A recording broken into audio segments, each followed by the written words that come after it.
I've seen a lot of gnocchi go very wrong, but this version is almost impossible to mess up. We are making a super simple ricotta gnocchi with only 4 ingredients, plus a fresh pesto. And I'm gonna show you exactly how to get it right. All right, let's do it.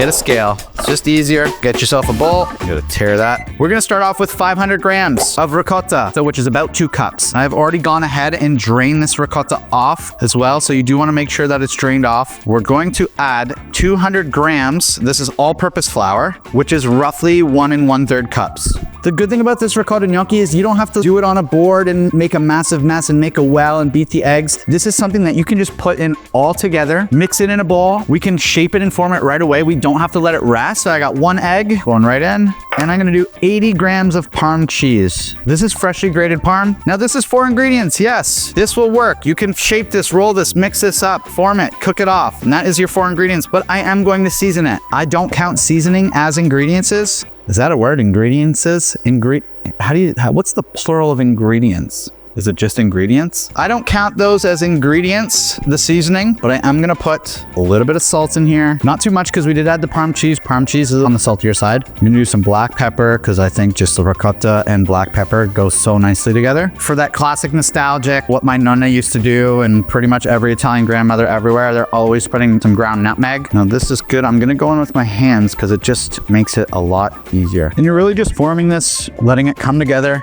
And once it comes together kind of like this in the bowl, we can go ahead and put it on the board so it's one uniform blob. And the good thing about this too is because there's so much ricotta in there, it's making it like soft and supple already. Very much like a potato gnocchi. You don't really want to overwork it. But this one, it doesn't matter. If you're working it and you're doing it, it's still gonna come out very, very soft and nice. And honestly, this one is like the perfect version for home cooks because it's pretty much foolproof. So that's pretty much it. It's done. We've mixed it. It's come together. It's like some sort of ball. I'm just gonna section it off so it's easier to roll into little tubes. A little bit of flour on this board so it's not so sticky, but we're just gonna roll these out. And again, when I'm rolling, I'm just starting my fingers together and then rolling to the outside, and I'm making like this V or W, light pressure, just slowly going outwards. If you're not familiar with the ricotta, it's Italian style cottage cheese. You cannot use cottage cheese in replacement of this, unfortunately, because cottage cheese is like, it's more watery. Although similar, ricotta is just like a firmer style. And then you also still wanna drain the ricotta anyways.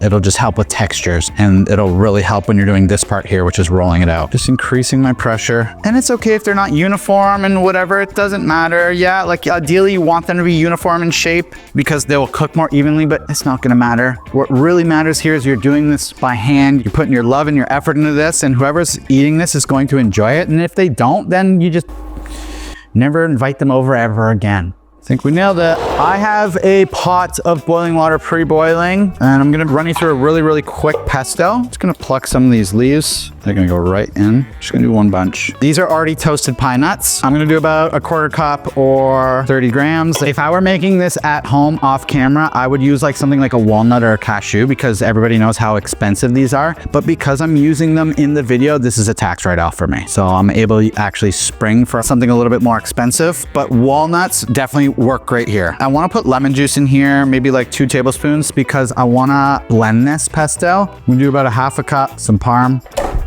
Couple cloves smashed into the blender. A little pinch of salt, a little pinch of pepper. I'm gonna go in, I'll see how this blends. I might add a little bit of oil if it's not going. So I'm gonna go in with a little bit of olive oil. Perfect. Come on, how fast was that pesto? That was fast. Everything goes in the blender. We just blitz it up and you have a delicious green sauce. One of the most delicious pesto sauces to go with this ricotta gnocchi. I'm gonna shape this now. I'm just making like these pillows, if you will. You can give them another dusting of flour. These can be a little bit tacky and sticky. So you can use like a little gnocchi board that's got like the rivets in it. And then you can just kind of roll them to give them the like classic gnocchi shape, if you like. And like all I'm doing is just putting my thumb there and just pushing and pulling down. I like to leave them more whole like this, especially on the ricotta gnocchi. Bring our water up to a full boil now. Season my water. Season your water how you want to season it. Doesn't have to be salty like the sea. Our water's boiling. Here we go. Fresh pasta is going to cook quickly. This is only going to take maybe 3 minutes. Once they float, you want to cook them for another 30 seconds to a minute. They're floating. I want to reserve some of this pasta water because it's starchy, it's salty, it's delicious, and that'll help if we need to adjust our pesto. Kill the heat, bring this over and strain it. Being as delicate as I can, getting all that out.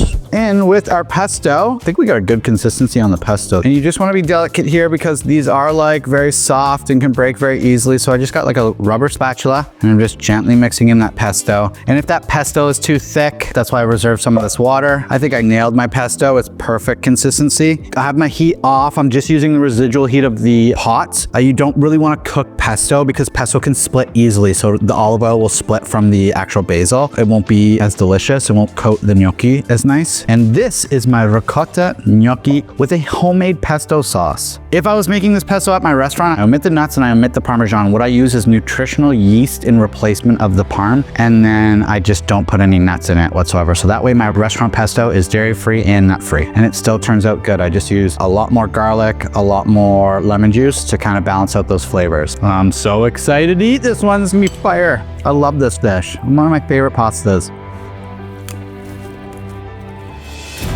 Wow, this is so good. They're soft, they're airy, they're light. The lemon juice and the garlic in that pesto is really shining through, the olive oil. The real star here is those ricotta gnocchis. I can't say enough about this one. I really hope you make this one. This one is so delicious and it's fast, it's easy, it's inexpensive. This pasta is fantastic. Yes, it does take a little bit more time, but if you want a quick, easy, cheesy pasta, click this video. Don't forget, like, comment, subscribe. It really helps the channel out. It's a free way to support me. So please like, comment, and subscribe. I appreciate it and I love you all.